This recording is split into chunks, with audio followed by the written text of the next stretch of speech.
اعوذ باللہ من الشیطان الرجیم بسم اللہ الرحمن الرحیم۔ سورہ رعد کی آخری آیتیں پڑھ رہا ہوں۔ لہم عذاب فی الحیاة الدنیا ولعذاب الآخرة اشق۔ ان کے لیے دنیا کی زندگی میں بھی عذاب ہے اور آخرت کا عذاب تو بہت سخت ہے۔ وما لہم من اللہ من واق، اور کوئی ان کو اللہ سے بچانے والا نہیں۔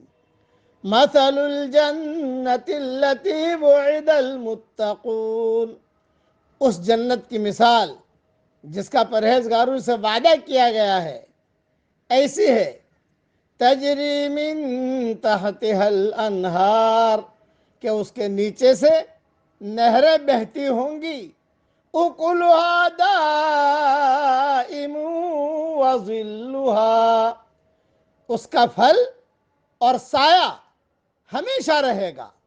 تلک عقبی الذین اتقوا، یہ انجام ان لوگوں کا ہے جو اللہ سے ڈرے۔ وعقبی الکافرین النار، اور منکروں کا انجام آگ ہے۔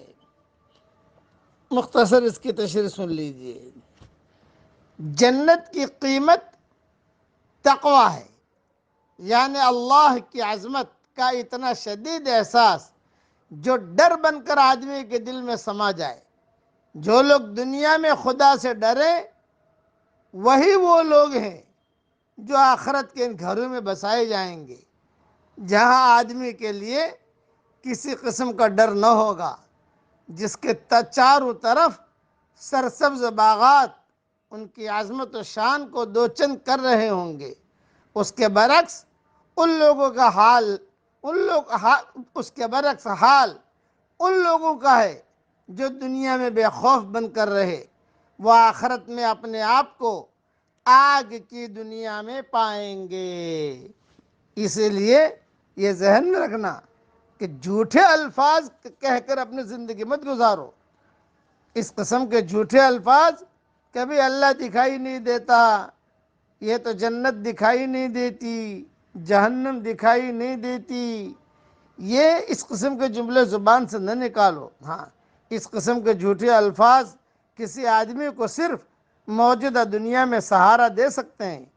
آخرت میں جب ہر چیز کی حقیقت کھلے گی تو یہ خوشنما الفاظ اتنے بے وزن ہو جائیں گے کہ آدمی ان کو دہراتے ہوئے بھی شرمائے گا، شرم محسوس کرے گا۔ ارے دنیا میں کہتا تھا جنت کچھ بھی نہیں ہے، یہ تو جنت ہی جنت ہے۔ دنیا میں کہتا تھا جہنم کچھ بھی نہیں ہے، یہاں تو جہنم ہی جہنم ہے۔ اس لیے اللہ تعالیٰ نے شروع میں ہی کہہ دیا، لَهُمْ عَذَابٌ فِي الْحَيَاةِ الدُّنْيَا وَلَعَذَابُ الْآخِرَةِ أَشَقُّ، ان کے لیے دنیا کی زندگی میں بھی عذاب ہے اور آخرت کا عذاب تو بہت سخت ہے۔ وَمَا لَهُم مِّنَ اللَّهِ مِن وَاقٍ، اور کوئی ان کو اللہ سے بچانے والا نہیں۔ اس لیے جہنم کی دنیا میں نہ چلیں، ہم جنت کی دنیا میں چلیں۔